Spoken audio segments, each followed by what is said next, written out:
over. You stop that right now. Is it right here?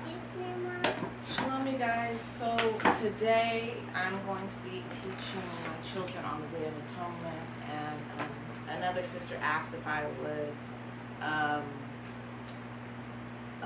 that I would share my teachings with her, but she has to go on a rescue mission, so we're just going to do it live instead of doing a messenger. I've got all my scriptures printed here because I actually have a lot of scriptures to cover. So if you want to pause, if you're watching it later and you want to pause the video so that your children can turn their pages to the Bible where it's supposed to be, go ahead and do that. Kamari, can you get that pen on, please? No. One? Yeah, one. So anyhoodle, we're going to start off in John 15:13, and all my scriptures are going to be coming from the KJV. And it says, greater love, is that on one? Yes. Go ahead and turn it off. It's too loud. Sorry, turn it off. Sorry. John 15:13. Greater love hath no man had than this, that a man lay down his life for his friends. So it's pretty cool that we would have somebody love us enough to die for us. We know that our mother and father love us enough that they would die for us, right? You think mommy and daddy would die for you? Yeah? What about you, Nava? Yeah. Yeah, mommy and daddy would die for you.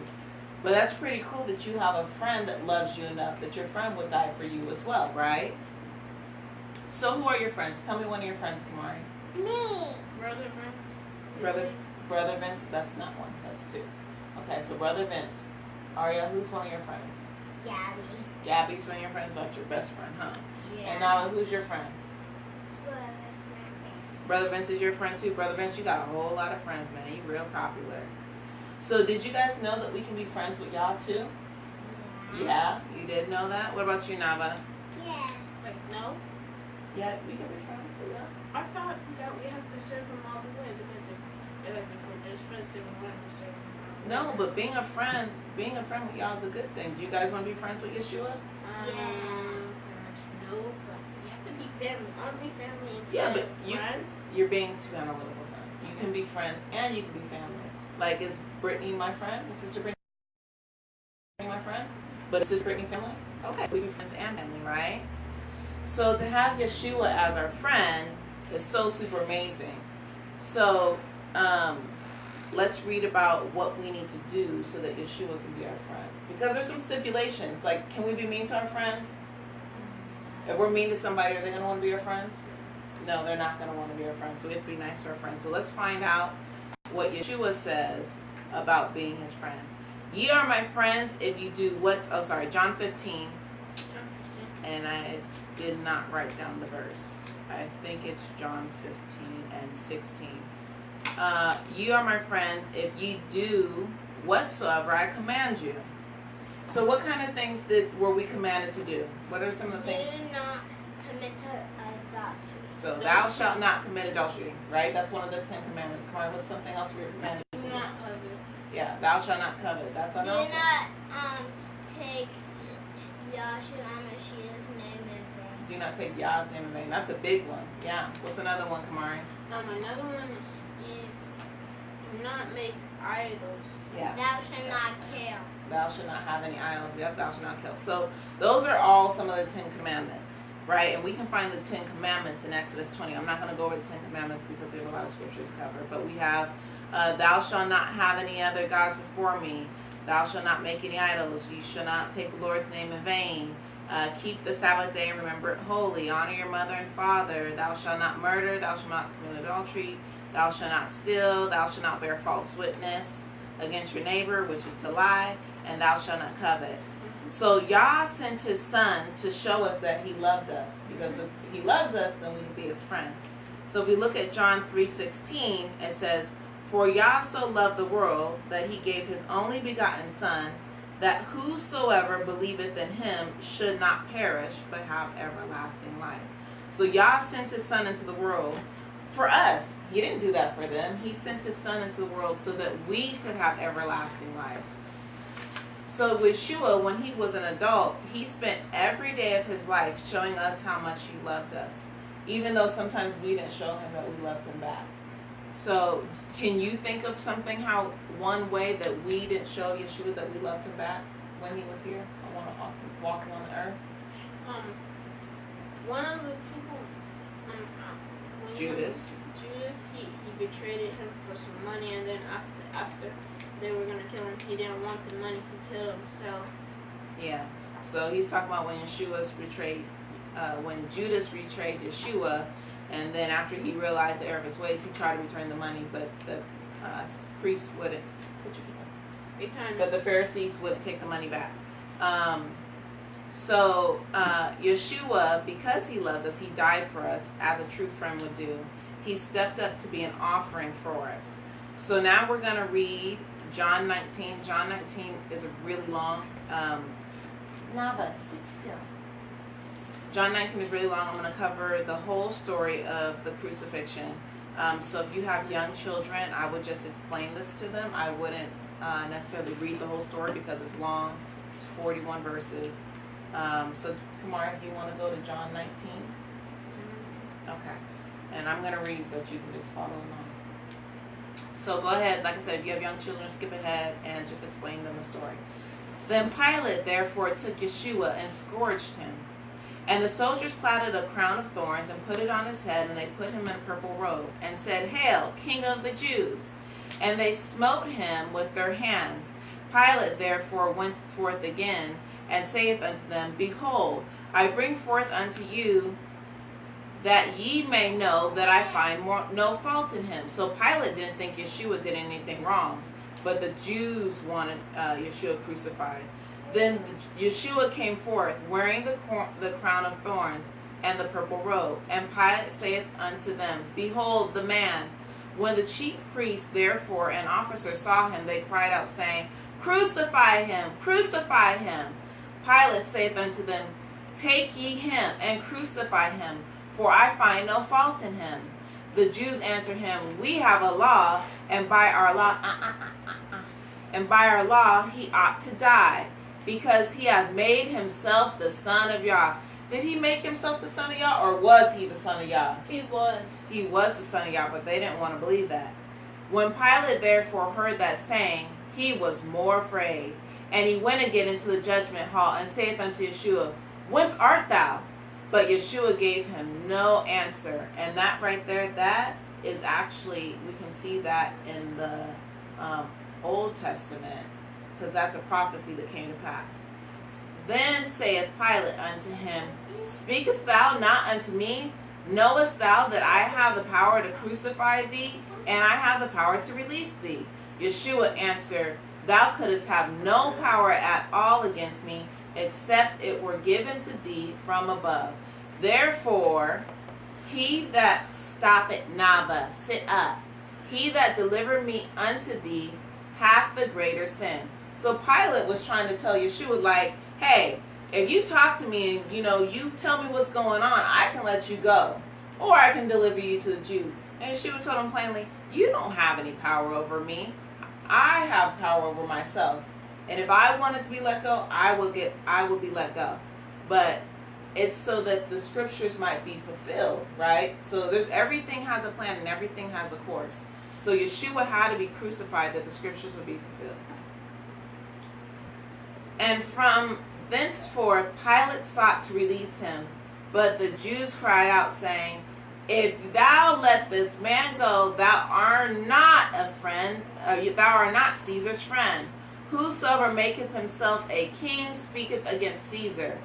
That saying right there scared Pilate, because then Pilate thought about his own flesh, his own body.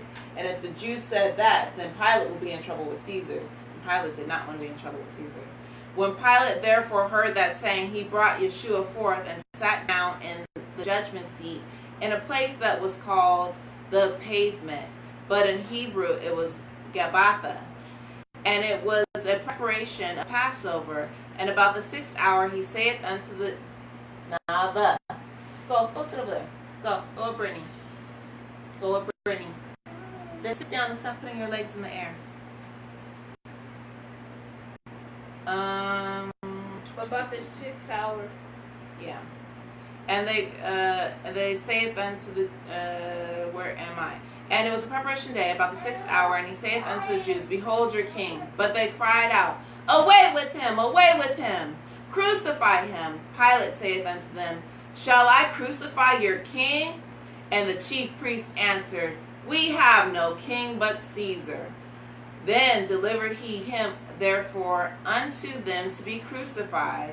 And they took Yeshua and led him away.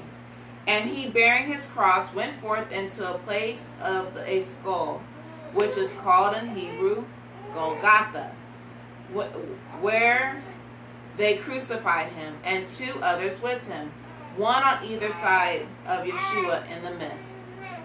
And Pilate wrote the title and put it on the cross. The writing was, Yeshua of Nazareth, the King of the Jews.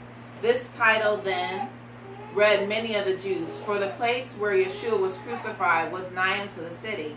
And it was written in Hebrew and Greek and Latin. So Pilate wrote it in all the different languages because he wanted to make sure, can you quiet her please? He wanted to make sure that everybody understood that Yeshua was King of the Jews. Then said the chief priests of the Jews to Pilate, Write not King of the Jews, but write that he said, I am King of the Jews. Pilate answered, What I have written, I have written. Then the soldiers, when they had crucified Yeshua, took his garments and made 4 parts, to every soldier a part, and also his coat. And now the coat was without seam, woven the top throughout. That is also a prophecy within the Old Testament. They said therefore amongst themselves, Let us not rend it, but cast lots for it, whose it shall be, that the scripture might be fulfilled, which saith, They parted my raiment among them, and for my vestures they did cast lots. These things therefore the soldiers did. They were doing these things not even realizing that they were fulfilling scripture. Now there stood by the cross of Yeshua his mother, and his mother's sister, Mary, the wife of Cleophas, and Mary Magdalene. When Yeshua therefore saw his mother and the disciples standing by, whom he loved, he saith unto his mother, Woman, behold thy son. Then saith he unto his disciples, Behold thy mother. And from that hour that disciple took her unto his home. And after this, Yeshua, knowing that all things were accomplished, that the scripture might be fulfilled, saith, I thirst. Now there was a vessel full of vinegar, and they filled a sponge with vinegar and put it upon hyssop and put it to his mouth. Do you guys know what vinegar is? They use it for like the rocket ships and stuff. Yeah, you use it when we make rocket ships. I got that story. We make, I hope so. We make, when you want to make a rocket ship, you mix the vinegar with the baking soda. That's correct. That's just But a vinegar is really sour. Like vinegar is like sour like an orange. So if you were thirsty, or sorry, not an orange, but a lemon. If you were thirsty and you're like, oh, I'm thirsty, give me something to drink. Would you want somebody to give you a lime, just straight lime juice? No, not lemonade, no sugar, just lime. Would you want somebody to just give you lime juice if you were thirsty? Unless I didn't like lime. Well, I mean, yeah, you like limes, but if you're thirsty, the last thing you want to do is drink straight lime. You want to drink what? Water, right? So Yeshua said, I thirst, and they gave him... drink apple juice. That's not what I'm talking about. Yeshua said, I'm thirsty, and they gave him lime, and they put the lime on a sponge, or they put the, they didn't give him lime, they gave him vinegar, which is sour, like a lime. So, when Yeshua therefore had received the vinegar, he said, It is finished, and he bowed his head, and he gave the ghost. So Yeshua died. The Jews, therefore, because it was a preparation, that the body should not remain upon the cross on the Sabbath day, for that Sabbath day was a high day, so it was a holy day, because we know it was Passover and unleavened bread, right? Feast of unleavened bread.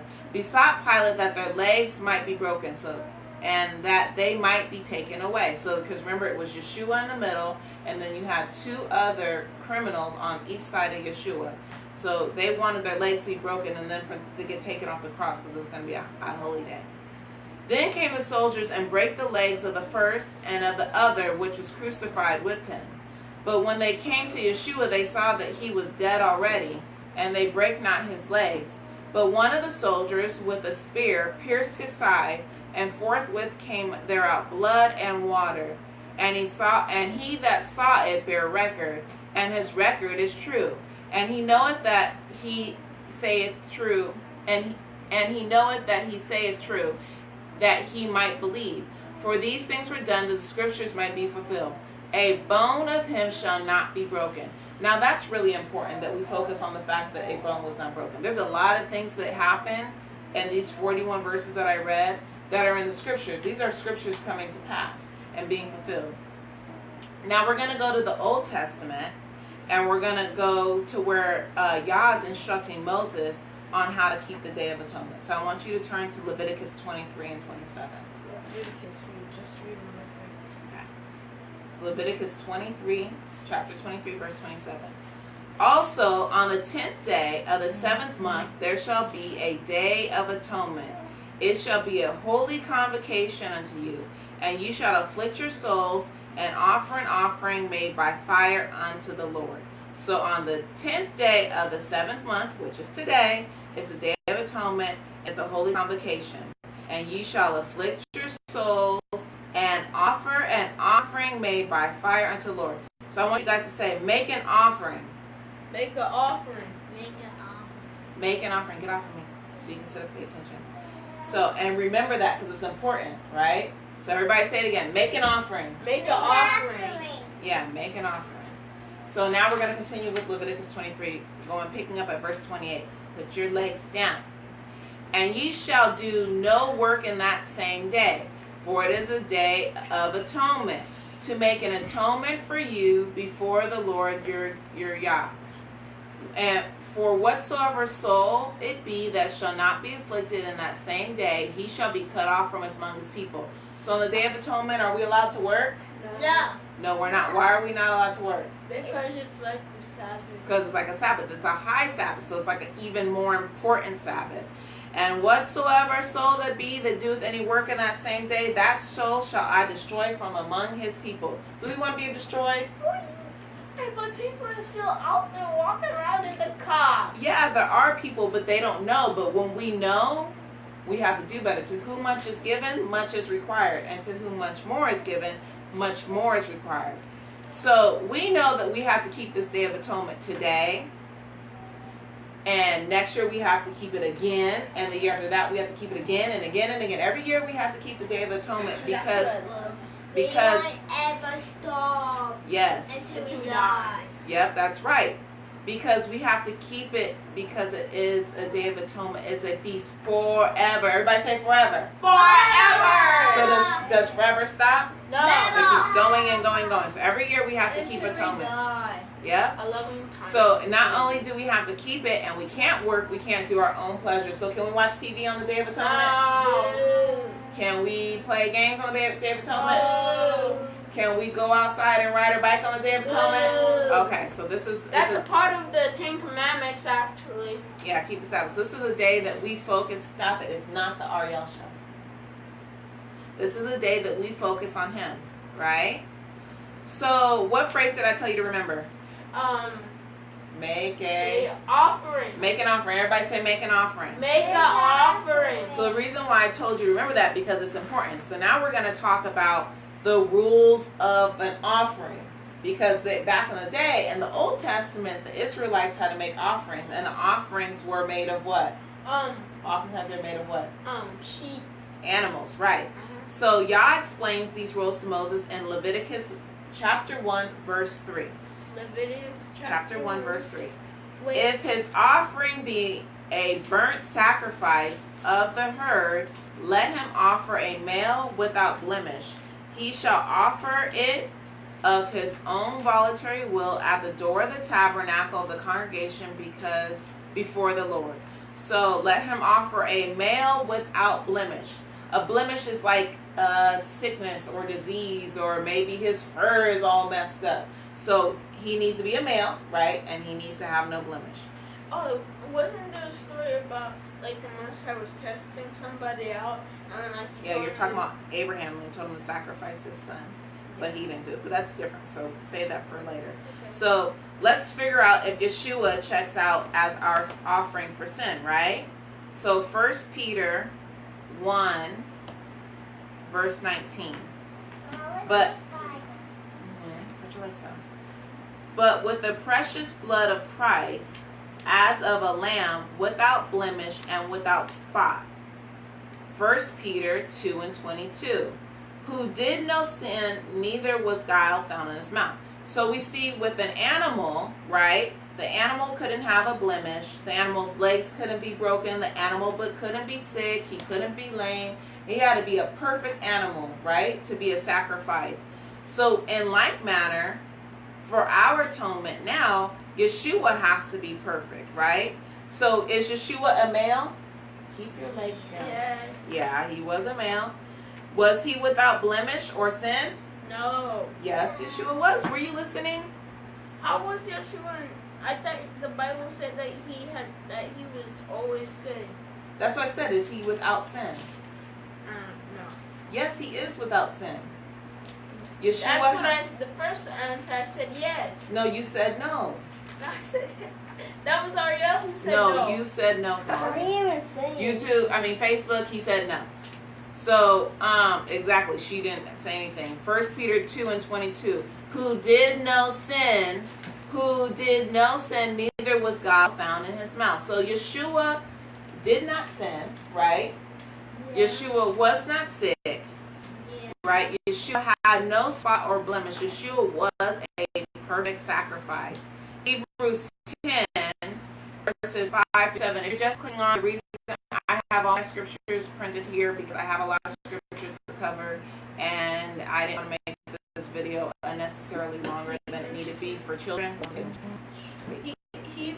Hebrews 10, verses 5 through 7. Wherefore, when he cometh in the world, he saith, a sacrifices and offering thou wouldest not, but a body hast thou prepared for me. Because Yeshua was so tired of the Israelites. They were always sinning. They were always giving sacrifices. And every time they do something, oh, okay, I did something. Here's a sacrifice. Here's a sacrifice. And Yah was like, you know what? I don't want your sacrifices anymore. Your sacrifices stink. Oh, they're horrible. I don't want your sacrifices. So those sacrifices weren't working anymore.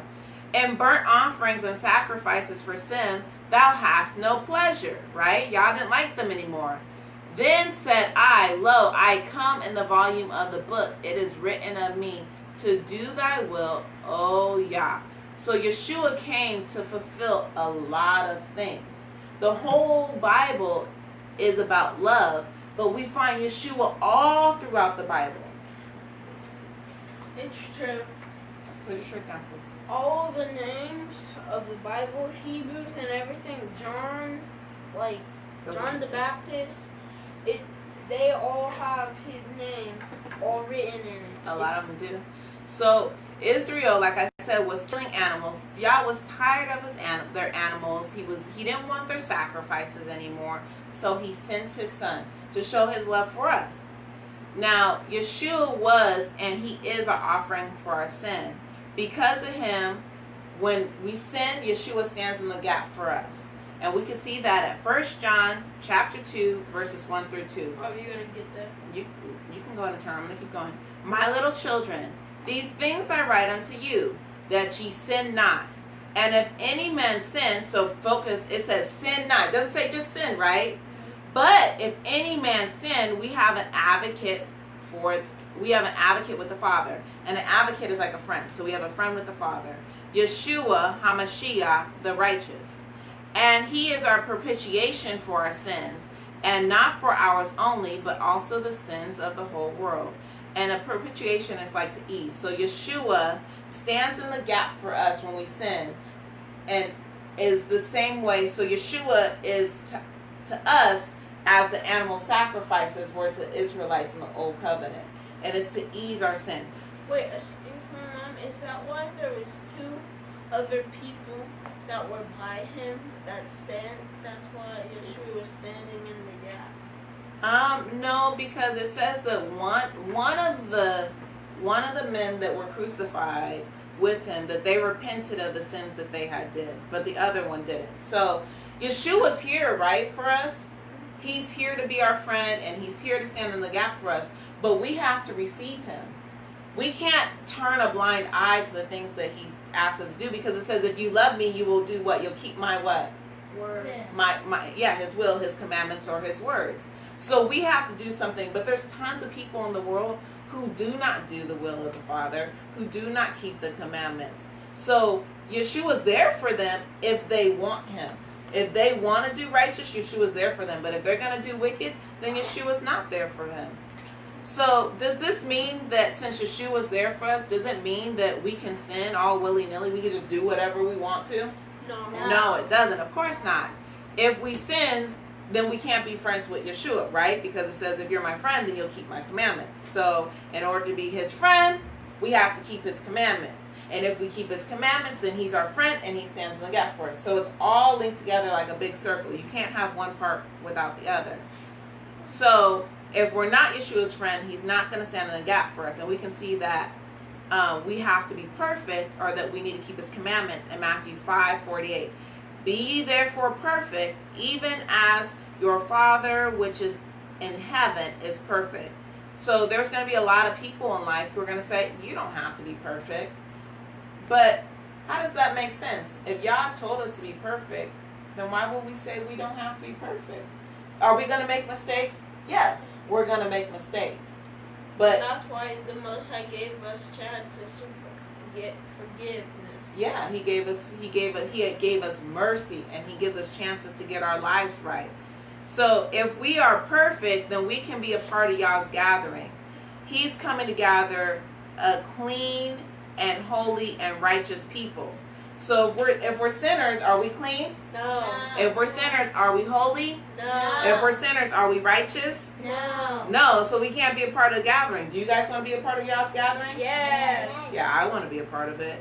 So Ephesians 5:27, that he might present to himself a glorious church, and we know that the word church is it's not the correct translation, but a glorious synagogue or a glorious gathering, right?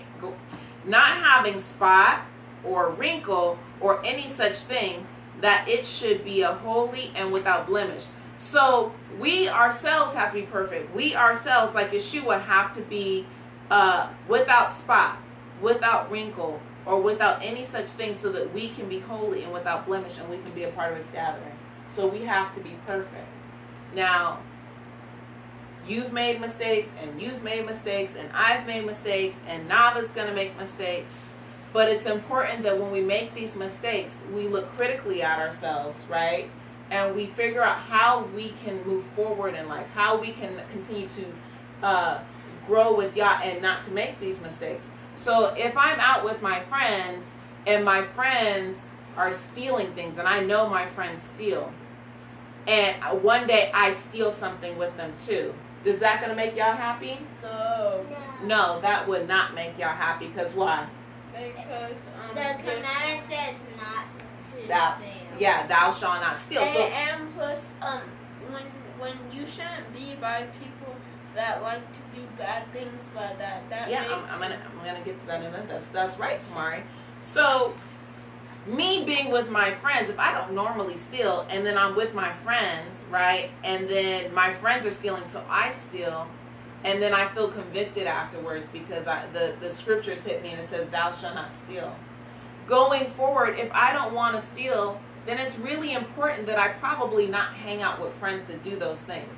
Because if I go out with those friends again and they steal, then I'm probably going to feel pressured to steal with them again and again and again and again and again.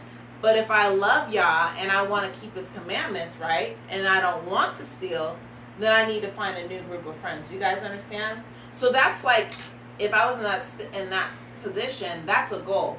You know what? I stole this one time. Yah, forgive me for stealing. I know your commandment says thou shalt not steal. I don't want to steal anymore. So my goal is to not hang out with those friends that steal, because I don't want to do those bad things. So that's what we're going to work on. Me and my children today are going to work on vision boards. And in this vision board, we're going to talk about their positive characteristics, and then we're also going to talk about their negative characteristics, so their characteristic flaws. And we're going to take the flaws and we're going to look at our flaws critically, and we're going to, keep your legs down, please. We're going to look at our flaws critically, and we're going to figure out how, can you please sit up? Sit appropriate like a young lady. Thank you. We're going to look at our flaws critically, and we're going to figure out how we can set goals and put things in place to help us overcome these flaws, because oftentimes our characteristic flaws are sin. So one of mommy's characteristic flaws is mommy likes to get mad about something, and then mommy will be mad about that thing all day long. So mommy really needs to work on, you need to put your legs down, or keep your dress down. Mommy really needs to work on not being mad all day long, which kind of goes with forgiveness, right? So mommy needs to work on forgiving. Also, if you look at love, love is patient and love is kind. So those are things that mommy, so when mommy will write a goal, mommy's goal would for that would be like, let me think. When I get mad at someone, I'm going to work on praying for that person and praying for myself. And hopefully after I get done praying, then I will feel better, and then I won't have to be mad all day. Do you guys see how that works?